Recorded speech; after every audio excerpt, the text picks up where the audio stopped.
నా మాటలు వినాలి నువ్వు. సంఘము, నా సంఘం ఇలా ఉంది, నా పరిచర్య ఇలా ఉంది, నా బిడ్డలు ఇలా ఉన్నారు, నా సేవకులు ఇలా ఉన్నారు, నా సంఘం ఇలా ఉంది. పేరుకి సంఘమే కానీ శక్తిహీనమైన సంఘమైంది. పేరుకి భక్తి గల సంఘమే కానీ శక్తిని ఆశ్రయించని సంఘమైందని దేవుడు తన సంఘమును గూర్చి, సార్వత్రిక సంఘమును గురించి, ప్రపంచవ్యాప్తంగా ఉన్న సంఘములను గూర్చి నా దేవుడు మాట్లాడుతున్న మాట.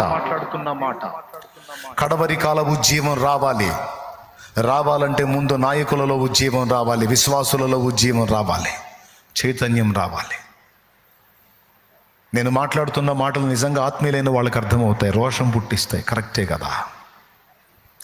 కదా.